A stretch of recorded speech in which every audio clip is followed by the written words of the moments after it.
जम्मू आ गए, दिल्ली आ गए, अलग अलग जगह पे आ गए और अभी सरकार उनको कह रही है फिर से हम मेरी बात समझ गए क्या सबके साथ मर्डर हो जाता है?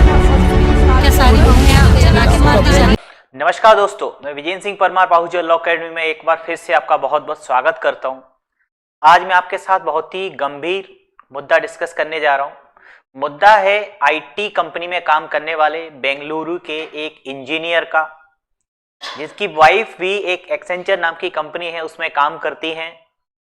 दोनों व्यक्ति वर्किंग हैं, दोनों कमाने वाले हैं, फिर भी परिस्थितियां ऐसी बनती हैं, किसी भी कारणवश उन दोनों में आपसी मतभेद होता है, मामला न्यायालय तक पहुंचता है, फैमिली कोर्ट में पहुंचता है। एक के बाद एक पूरे 9 मामले, दहेज के मामले 498, कई सारे जो सारे महिलाओं के फेवर में जो कानून हैं, कई सारे ऐसे केसेस उस व्यक्ति के ऊपर एक के बाद एक लाद दिए जाते हैं। ओवरऑल 9 केसेस उसके अगेंस्ट में फाइल किए जाते हैं। मामला जब पहुंचता है फैमिली कोर्ट में, फैमिली कोर्ट के सामने लाइव हियरिंग में महिला का कहना है कि अगर तुम पैसे नहीं दे पा रहे हो, जो पैसे की डिमांड करती है महिला उस व्यक्ति से, कहती है कि अगर पैसे नहीं दे पा रहे हो तो तुम्हें मर जाना चाहिए।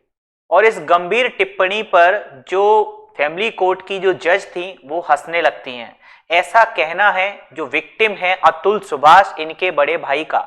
इनके भाई ने ये कहा कि परिस्थितियां ऐसी थी कि ऐसी कंडीशन में जब एक जज भी विक्टिम जो है, यद्यपि वहां पे उसके अक्यूज के तौर पे खड़ा है, लेकिन कहीं ना कहीं आज हम उसको विक्टिम ही कहेंगे, तो उसकी मानसिक स्थिति को समझ पाना कितना मुश्किल रहा होगा। जज भी उसके ऊपर हंस गई, तब क्या उसकी मेंटल कंडीशन रही होगी। तो उस व्यक्ति ने फाइनली करीब लगभग 24 पेज का एक सुसाइड नोट लिखा, करीब 84 मिनट की एक वीडियो रिकॉर्डिंग की, जिसमें उसने शुरू से लेकर एंड तक सारी परिस्थितियां जो उसके और उसकी पत्नी के बीच में घटित हुई और वो कौन कौन से कारण थे जिसकी वजह से उसने इतना बड़ा कदम उठाया। लेकिन इस 84 मिनट के वीडियो में उसने सब कुछ सिलसिलेवार तरीके से बताया और उसने कहा कि किस तरीके से ससुराली जनों द्वारा, जो उसका ब्रदर इन लॉ है, फादर इन लॉ है और उसकी जो मदर इन लॉ है, उनके द्वारा किस तरीके से उसको परेशान किया जाता था, किस तरीके से महिला के द्वारा झूठे केसेस फाइल किए गए थे। कई सारी ऐसी परिस्थितियां थी और कुछ शब्द जो उसने यूज किए हैं वो ऐसे शब्द थे अपनी पत्नी के विरुद्ध जो कि एक पब्लिक प्लेटफॉर्म पे उपयोग किया जाना भी संभव नहीं हो पाएगा। तब मैं आज आपको इस वीडियो में कोई भी ज्ञान, कोई नॉलेज, कोई इंफॉर्मेशन नहीं दूंगा, बस मैं आपसे ये डिस्कस करना चाहता हूं कि क्या ऐसा कारण है और क्या ऐसे मामलों में होना चाहिए। हम एक और जहां बात करते हैं, यद्यपि महिलाओं को अधिकारों की जरूरत है, महिलाओं को कुछ कानूनों की जरूरत है और ढेर सारे कानून महिलाओं को दिए भी गए हैं, लेकिन साथ ही साथ हम कैसे बिल्कुल एक इग्नोर हम कैसे कर सकते हैं पूरे पुरुष समुदाय को। फिर हम कैसे कह सकते हैं कि कोई भी पुरुष विक्टिम नहीं हो सकता।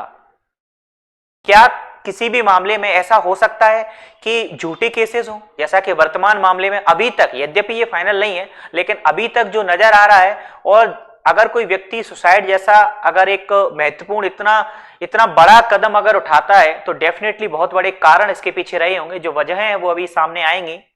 लेकिन बहस देश में फिर से एक छिड़ गई है कि क्या पुरुषों के अधिकारों पर बात नहीं होनी चाहिए, क्या पुरुषों के साथ मानसिक प्रताड़ना नहीं होती है, क्या ये प्रताड़ना सिर्फ महिलाओं के साथ ही हो सकती है, क्या पुरुषों के अगेंस्ट में झूठे केस फाइल नहीं हो सकते हैं, और अगर झूठे केस फाइल होते हैं तब जुडिशरी और हमारा जो सिस्टम है क्यों उस मामले को इतनी गहराई से सुनवाई नहीं करती। क्या ऐसा कारण है कि सामान्यतः एक पुरुष को बिना परिणाम तक पहुंचे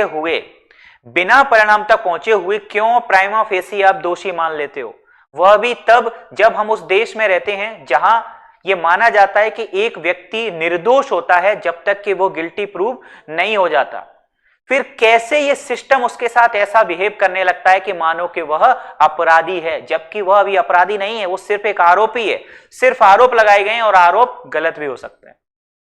मेरा कहना बस यही है कि आप सभी लोग जो मुझे देख रहे हैं, जुडिशरी एस्पिरेंट्स है, लॉ से जुड़े हुए व्यक्ति हैं, इस मामले में आपका क्या कहना है?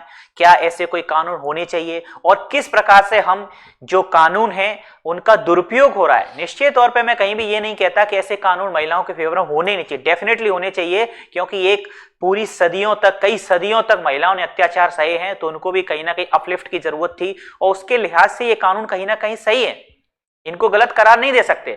लेकिन क्या वहीं दूसरी ओर कुछ ऐसे कानून नहीं होने चाहिए जो कि इन गलत मामलों के विरुद्ध भी कोई कार्रवाई करें? जो झूठे केसेस फाइल करने वालों के विरुद्ध भी कुछ ऐसा हार्श एक्शन होना चाहिए, या पुरुषों के फेवर में भी कुछ ऐसे कानून बनाने चाहिए जिससे कि कोई भी एक व्यक्ति इस स्टेज पर आकर, इतना एजुकेटेड होने के बाद में, अच्छे हैंडसम सैलरी, हैंडसम पैकेज पे काम करने वाला व्यक्ति इतना बड़ा कदम उठाने से पहले 10 बार सोचे।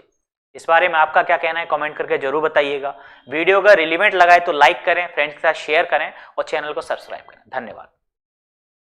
Subscribe for more content.